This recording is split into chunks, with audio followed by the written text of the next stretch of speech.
Welcome to WFRYE. This is Lisa Fry. I would like to encourage you that the way out is the way through by thriving through chaos. This is episode 2. I would like to remind you that if you've lost a spouse, it is not easy, okay? It is not going to be easy. It is very difficult. There's a lot of different emotions that go on. One is the grieving itself. And you might also have the thoughts of, oh my gosh, like how am I supposed to live without this person? Like how? They were here with me. They were participating in everything. I don't know their jobs, and I want to encourage you that even if you feel lost, like you don't know what to do and how you're going to go about it, if you listen to episode 1, you will hear some of the things that were really staunch in my life to get through. But also, I encourage you very much to know that it's okay to ask for help. And when the people are coming around you, friends and family, and even people you don't know, to receive that help and don't be embarrassed, because this is why God created us, right? To love one another, to be there for each other, okay? They're showing you love because you need it. You need it, and it's okay. This is a time where you're not taking advantage, okay? You are receiving love, and it's actually charitable to show someone how to love. So let them love you through this, because people need people. That is one of my biggest sayings. People need people. Let them love you, because that is one of the way that God's grace shows up for you. And it's all right. Let them, if you have children, let them love your children. It is okay. And look to the people that you really trust with your children. And what I did was I gave them permission. I looked at all the men in my family, all my brother-in-laws and all my brothers and my close guy friends, and I gave them permission. I went and took them to the side and I said, if you could please be there, because, maybe for you, you're the husband that lost your wife and you want to do this with the females in your life. So I asked and gave them permission, said, would you come around my children? When you see them, I give you permission to hug them, to look at them in the eye, ask them how they're doing, step up for me, please, and for them. And I could cry just thinking about it now. And they did, and they do, and it's wonderful. I have neighbors who take my daughters out. I have friends who take my kids out, and it's wonderful, and it's beautiful, and I encourage you to do that. And we all need it, And I do want to encourage you that if you are, if one of the symptoms that you're feeling is fear, for me it was, just being so in grieving, like, how am I going to live without seeing my beloved? Like, I just love him and I just wanted to be with him, that I didn't even care to go on. I was like, oh my gosh, like I'm going to have to give my children to some relative of mine because I don't have what it takes to give them the very best. I know I don't have what it takes, not just my will, but I didn't know what to do. I didn't know how to help them in life and thrive. And because I myself was not, I didn't want to take vitamins. I didn't want to live, to be honest. I wanted to be with my husband. And, people kept saying to me, Lisa, you got to be there for your kids. You got to be there for your kids. And I was just like, I can't even be there for myself. I just don't even want to live. And I think because of hearing them over and over again, it dawned on me. It just finally broke through, and I said, oh my gosh, I have to be there for my kids, for these guys. And I have 2 daughters and a son. And at the time, my oldest was 16. My youngest daughter was 10, and my son at the time was 13. So what I did was my brother, my beautiful older brother, I had a phone conversation with me. And it was very nice to see my beloved family and friends, even if they were at a really far distance, at a different state. They called me on the phone to make sure I was all right every day. And I hope you have this too. And he encouraged me to go outside, and I'm going to tell you what I did. And this is what he told me to do, and I did it. I had been so afraid, and I was talking just negatively. You know, my children kept seeing me falling to the ground in the kitchen or outside. And every night, when I tell you every night, they'd be upstairs and I would be downstairs wailing my brains out, like just wailing. And it was just so disturbing. It is what it was. And I just had to do it. And there was a point, even though I did continue to wail, because you just can't help it, right? You can't hide it. It isn't something you're doing deliberate. It just comes within, and it just wants to just you can't even, it's nothing you are personally doing. It's just coming out. So what I did was I said, okay, I had to make up my mind that I was going to take care of business. Even if I didn't know how, I was going to have to figure it out. I had to put on my big girl britches, and what I did was I said, kids, come outside. There were people in my house. I said, I want you to come in the backyard. They did. They followed me. And I said, I want every one of you to hold on to me. My son was resisting, and I had to demand that he get over to me. And I said, I want you all to grab me right now and hold on to me. And I'm going to cry just thinking about it, because I had said to them, and then finally my son grabbed on to me. And I said, see how you are holding on to me right now? I said, this is what I want you to do. From now on, I want you to know that I am going to take care of you. I am going to figure this out. You don't have to do this alone. You don't have to think about anything, to take care of yourself. I am going to take care of you. And I want you to rely on me, just like you are holding on to me right now. I want you to keep this picture in your head. And it was beautiful, because over time, I had taken such good care of business in my own house, and I wanted to make this place a fortress.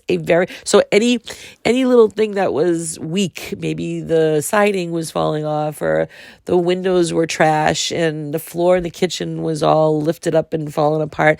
We had leaks in the ceiling. It was just terrible. And I went through and I plowed through everything, and I fixed it. And I remember my oldest daughter, was sitting on the couch one night with me, and she actually said to me, she goes, Mama, you can do anything. And I was just blown away, that, and I did have to ignore my children to a degree while I was doing all of that. I was ever present. My prayers were with all of us. And I did try to be there for them, of course. But the majority of my day was fixing the house into a fortress so that I didn't have to ever worry about it again. And making it a strong place, and making it a someday where we were going to be able to relax. But it was, I could only be there for my kids so much as I was ever present. I've been a homeschooling mother all their lives, so I was always still here. It was just, trying to work on the home. My goal was to get us to a place of normalcy as fast as I possibly could, being really wise and trying to fix everything for a good price. I didn't, do things irresponsibly just because I was in my grief. So I wanted to get it all done so we could live as normal as possible. And it felt like I was never going to get there, and taking 2-hour walks because I needed to clear my head in order to make sure I was there for the kids. You get it? So I was so focused on myself because I needed to heal and I needed to be as normal as possible. And the only way out was the way through. And I needed to go for those walks. I needed to be by myself. I needed to go to the Catholic Church and sit there and talk to God. I had to do it. And then I slowly, after a good 2 years, I slowly started to, need less and less of those things. Not that I needed less of God, but less that I needed to go sit there for 2 hours at a time. I still need God. Oh my goodness. Every single moment of my life. So I want to encourage you to please stay focused on yourself. Get that healing, okay? Seek God with all of your heart. Know that He's the only one. Okay, you are alive because God put you here.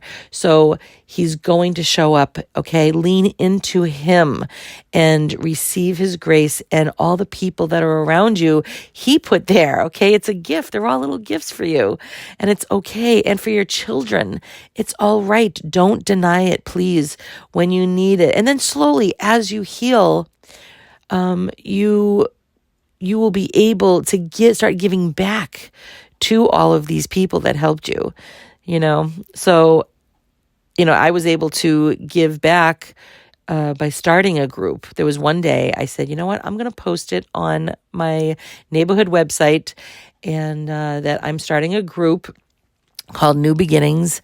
And it was and is for people who lost a loved one, anybody. And then there were people who even came just to support it. It was lovely. And now, because of this whole COVID thing, we meet usually at restaurants, maybe 2 to 3 people at a time. And so, or just phone calls, they've turned into friendships, and it's lovely. So now I'm able to give back, and you will too. You will. And it just feels like it's never going to stop. Okay. Now I know I want to let you know that it's okay to miss your spouse. I mean, this is 3.5 years later, and I'm still crying. I'm not losing control, and I'm not lost. Those feelings just felt like it was never going to stop. Can I cry at the drop of a hat today? Absolutely. I still miss my husband. Hang in there. Just pick up yourself every day and be proactive in your life. Be concerned about your welfare and how you're going to live, and just keep going, because the only way out is the way through. And you just don't I remember saying, I'm just existing. My brother would be like, how you doing? I'm like, I'm surviving. And he's like, why aren't you thriving? And I was like, I can't thrive right now. And slowly, now I'm thriving. I remember the day. I remember driving in the car. My daughter was getting her experience in driving. She just got a license, and we were getting lost on purpose in the woods where Daddy would take us nearby, and we were taken on his spirit of like, let's just get lost somewhere. And we had just come out of confession together, and we were all in a really good mood, because that's what confession does to you. And I remember sitting in the front seat, and I said, guys, we're doing it. It was the first moment. It was one of those times that I'll never forget. And I said, look, we're doing it, guys. We're actually thriving. It doesn't mean that when you succeed and you're walking through and you're pressing through, or that you're having a good day, or you're feeling genuinely happy, that you don't miss your spouse. And it doesn't mean that you're not grieving anymore. I will miss my beloved. I found a picture of him recently, and I was just like, oh my gosh, like, I know you, and why aren't you here with me? But God chose that this was better. Okay. Now we all say, well, what do you mean by that? It's better if he was with you. I think so. But God, right? He knows what he's doing. My mother always says that God is not stupid. He knows what he's doing. And so he decided to take Stephen with him. And I have to trust that. It hurts. It hurts. God knows that. And it hurts, and I feel even more bad for my own children that, I have just however many years left in my life. I'm 51, but they are so young. They have to go through their whole life without seeing him, if they live a long life. And that to me is so sad. But God knows what he's doing, and God will be here for my children, and he will be there for your children if you have children. God says that he will be your husband. So I would imagine that being the case if you're a widower, that he will be your wife. However, it doesn't say it in those words, but I would imagine it being the same thing. And he's also the father of the fatherless. So please know that God shows up. I mean, people were handing me money left and right that I didn't even know. They were sending it to me. They were coming to my door. I'd go to church. I could cry just thinking about how incredible people are. Let them come around you, okay? Because it's going to be with them. They're going to guide you through this. And they do. And they do. And they do. And you're not alone. You are not alone. It feels like it, for sure.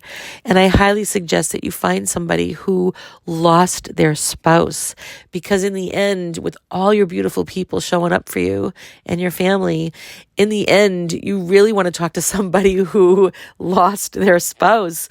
Please help me to understand that you get this.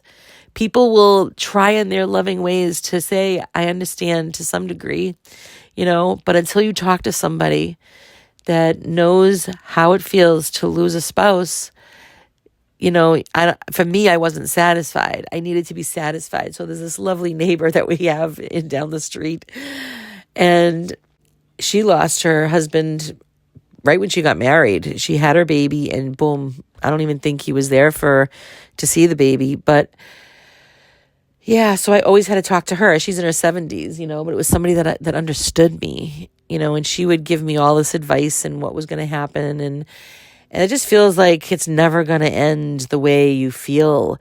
But believe me, you still can be very sad, but it will get better, because the only way out is the way through, and you just keep going, because one day you will thrive in chaos. Okay, this is part of it, and your people are going to come with you. Just you keep going and let them follow you and pick up the pieces around you, to heal your heart. Okay, you're responsible for your life before God, and you will do this. And I will pray, Hail Mary, full of grace, the Lord is with thee. Blessed art thou among women, and blessed is the fruit of thy womb, Jesus. Holy Mary, Mother of God, pray for us sinners, now and at the hour of our death. Amen. And I pray that for all of you, whoever is listening, you will do this with the help of God and with the help of others. May God bless you. Thank you for coming to WFRYE with Lisa Fry. The only way out is the way through, thriving through chaos. God bless you.